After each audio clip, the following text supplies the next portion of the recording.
I am a real American. Fight for the rights of every man. I am a real American.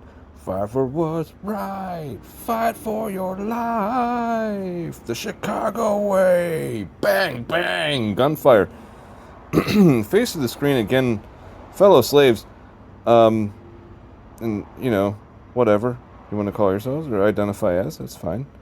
Hulk Hogan, the unbelievable true story. The way the K. I'm sorry, I'm already doing the British accent. I was going to do this one as a comparison against doing the British accent and just my regular voice. But the way the K stands above the H makes it look like Hogan.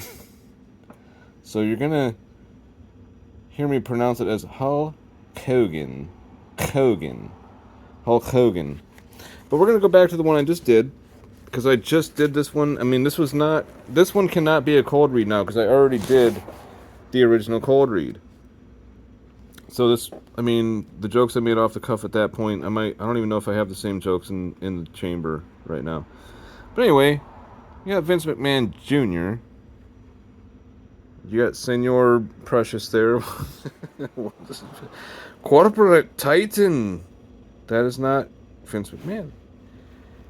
That is Vern Gagne. Okay, so if you haven't seen my other video, just watch it, but bear with me. I'm just going to read this as if I wasn't trying to do a silly accent.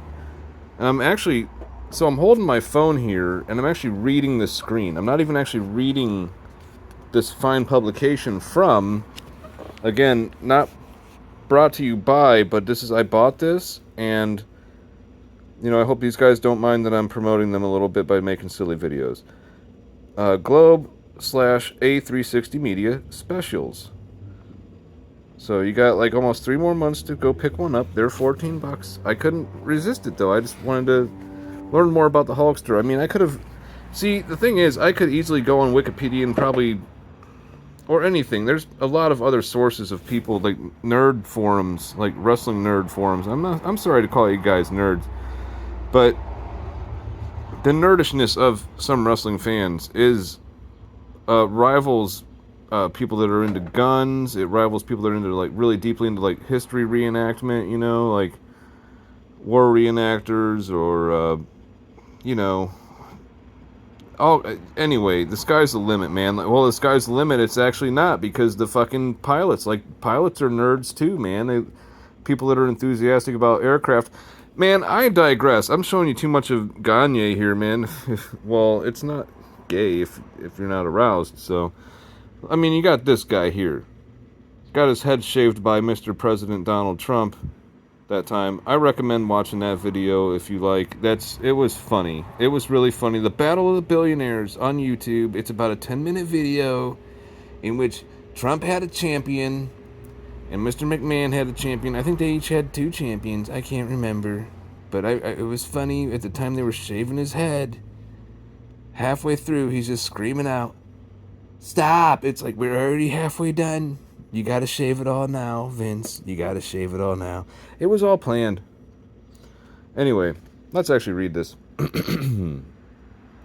If Vince Sr. knew how to dream big for pro wrestling, his son had the audacity to dream even bigger. Let's try to get this in the frame a little better.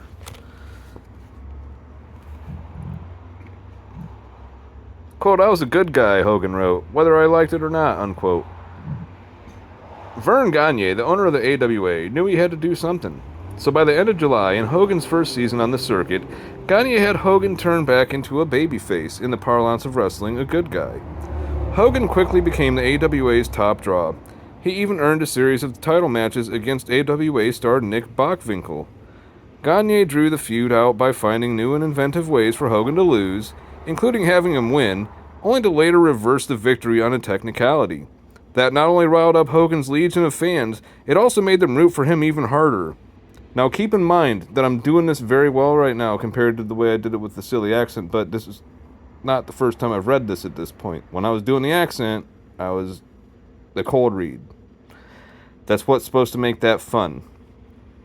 Let me know if it's fun or not, and I'll stop. If you don't like it, I'll stop. Yeah, right. Could you imagine Trump saying that? Never. Hogan was becoming such a sensation in the AWA that in 1983, the WWF came calling again. This time, though, it was under the leadership of Vince McMahon Jr., who had taken over the family business from his father.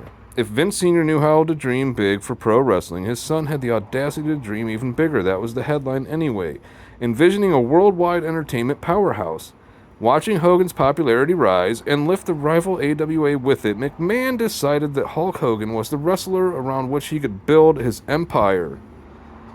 So, in January 1984, Vince Jr. lured Hogan. See, I almost just said Hulk. Like instead of Hulk. It's like I put Hogan and Hulk together to make Hulk. Okay, maybe this video is silly enough to be postable. I hope you guys get a laugh out of that anyway. I thought it was funny. I'm holding the phone. I'm actually not even reading off the paper. I'm reading off the screen of my phone, so I hope you guys can read this too. And my hand's shaky a little bit because I'm just doing it freehand. I'm sitting in a chair, but my arm's not even rested on an armrest. It's just a fun way to do a video. So, in January 1994, Vince Jr. lured Hogan back, I already read that, to the WWF with a plan to undo his heel persona. So they're going to stop making him a bad guy. They're going to make him a good guy. The corporate titan. Once again, this guy, the corporate titan, they don't have a picture of his father. They have a picture of Vern Gagne. I was trying to not really do silly voices, but they have a picture of Vern Gagne. Which is funnier, though? Is the Trump version of saying, they have a picture of Vern Gagne? Is that funnier than they have a picture of Vern Gagne? You tell me. And then, champion Nick Bockwinkel. Ja, das Bockwinkel. Jawohl. Anyway, I don't know. Or I'm not sure if he pronounced it himself as Bockwinkel or Bockwinkel. I wouldn't be surprised if it was Bockwinkel. Bockwinkel. Just let me know if you like my pronunciation or not. I don't know. Because I could use the feedback, apparently. I'm looking for... what do they call it? Validation, man. Hulk Hogan would be like, do your exercise. Do your homework. Eat your vegetables. Say your prayers. Take your vitamins.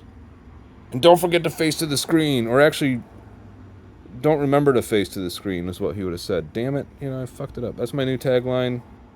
Remember not to face to the screen. Alright, thanks, Hulk.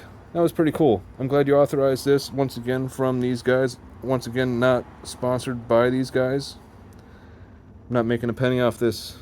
If I ever do, that would be amazing. I'd poop my pants, brother. So, thanks for hulking out with me. Have a good night.